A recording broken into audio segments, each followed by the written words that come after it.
데살로니가 후서의 처음은 바울이 쓴 여타의 다른 서신서처럼 수신자를 밝히는 것과 감사 인사로 시작하고 있습니다.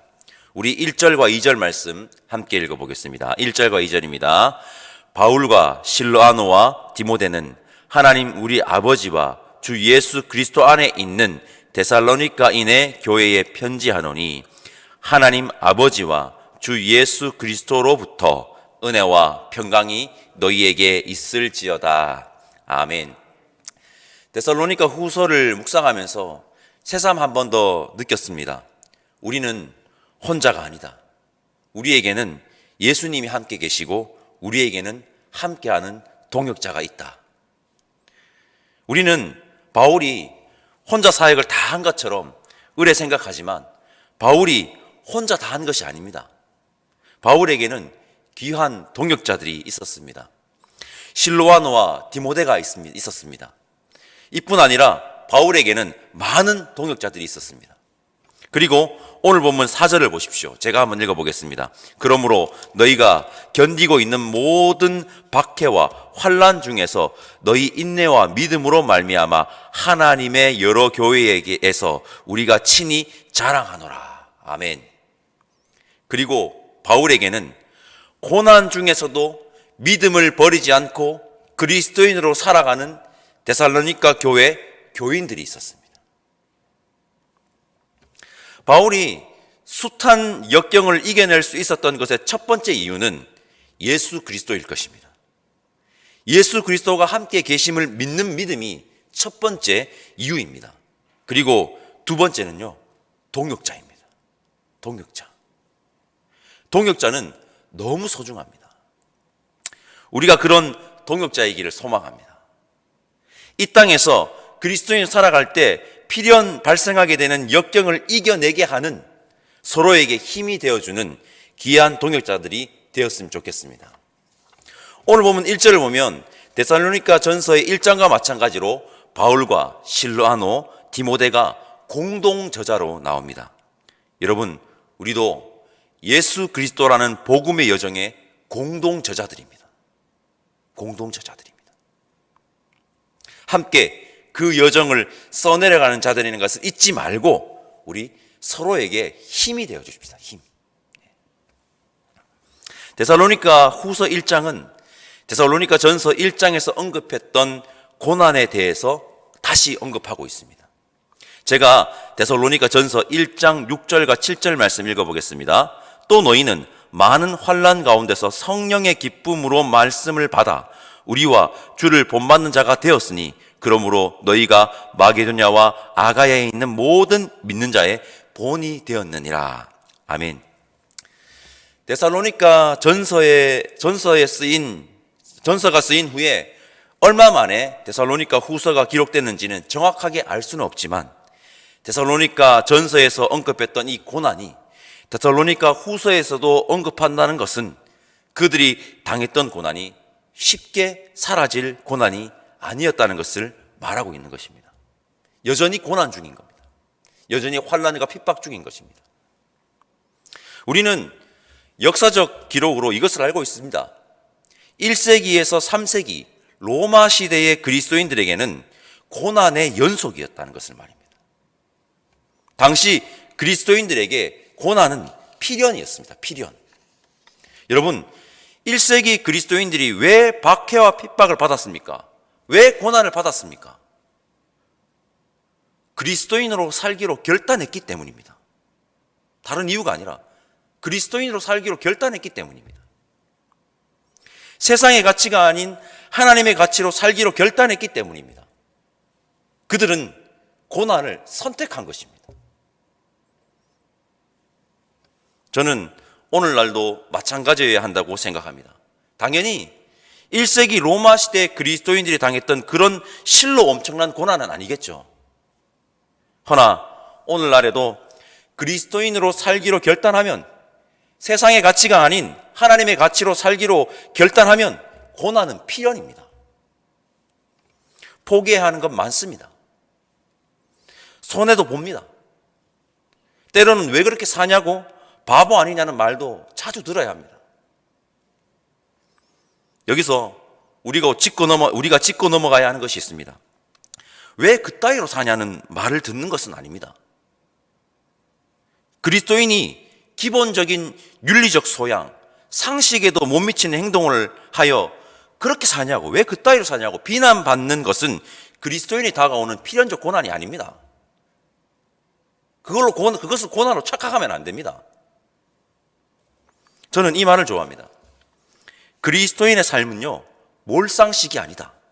상식을 바탕에 둔 초상식이다. 몰상식 아닙니다. 초상식입니다. 왜 그렇게 유별나게 사냐고, 다른 사람들은 다 그렇게 한다고, 적당히 넘어가도 되지 않느냐고, 그러면 혼자만 손해라고, 이런 소리를 들어도 그리스도인이기 때문에 말씀의 가치대로 결단하고 결정하고 살아야 하는 것이 그리스도인의 삶인 것입니다. 카타콤의 순교자라는 책이 있습니다. 초기 그리스도인의 삶을 그리고 있는 책입니다. 거기에 검투사 메사라는 사람이 등장합니다. 그는 그리스도인입니다. 그는 원형 경기장에서 맹수들과 대결을 해야 했습니다. 메사는 3일 동안 굶은 호랑이와 대결합니다. 메사가 굶주린 호랑이를 단검으로 제압합니다. 그 다음 메사는 사자와 대결합니다. 메사는 사자 역시 제압합니다. 메사의 세 번째 상대가 아프리카인이었습니다. 아프리카인. 메사는 뒤로 물러서면서 칼을 던져버리고 외쳤다고 합니다. 나는 그리스도인입니다. 야수하고 싸우려면 싸우겠습니다만 같은 사람과는 싸울 수 없습니다. 사람을 죽이는 일만은 하지 않겠습니다. 메사는 호랑이도 사자도 제압할 만큼의 힘과 용기가 있는 자였습니다. 그러나 메사는 자신이 설령 죽더라도 하나님 가치, 말씀의 가치를 선택한 것입니다. 하나님의 가치, 말씀의 가치를 지키기 위해서 메사는 죽음을 선택한 것입니다. 나는 절대 사람을 죽일 수는 없다. 그 로마 시대 원형 경기장 안에서 순교를 한 것입니다. 다시 한번 말씀드립니다. 오늘날 21세기 대한민국에서 그리스도인으로 살아가면 1세기 로마 시대 그리스도인만큼의 고난, 죽음을 위협받는 고난을 겪지는 않겠지만 우리 역시 고난은 필수입니다. 그러면 왜 이렇게 고난과 핍박 속에서도 예수 그리스도를 믿기로 결단할까요?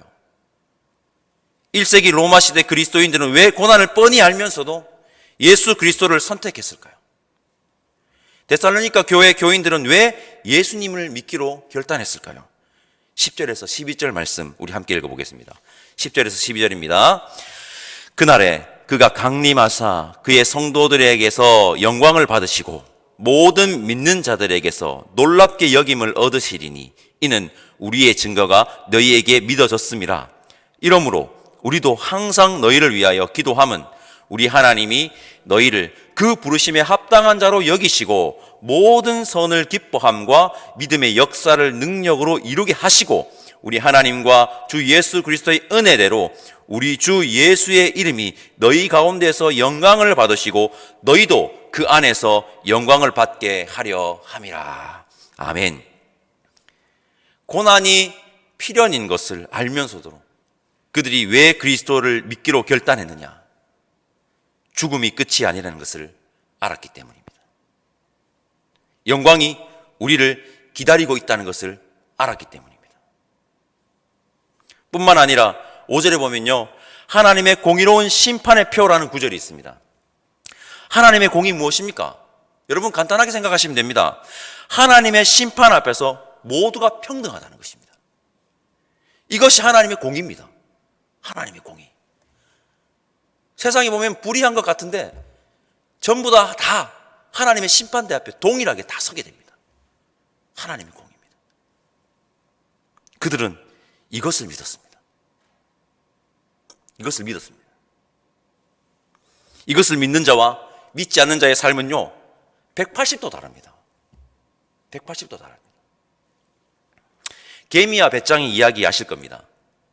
봄, 여름, 가을을 어떻게 준비하느냐에 따라 겨울이 혹독하냐 아니면 아늑하냐가 결정된다는 것입니다. 계매와 백장이의 이솝우화의 계절 변화를 우리 인생이라고 한다면 봄, 여름, 가을은 이 땅에서의 우리의 삶입니다.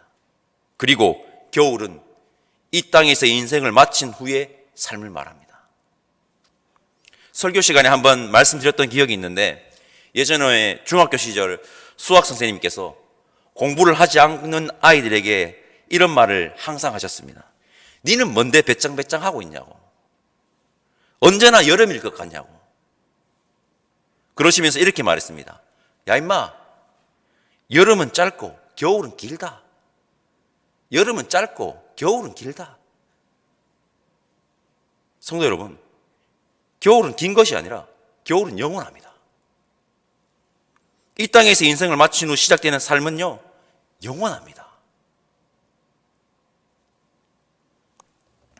우리는 겨울이 영원함을, 죽음 후에 시작되는 여정이 영원함을 믿기에 봄, 여름, 가을을 준비해야 합니다. 고난이 있더라도, 환난과 핍박이 혹 닥치더라도.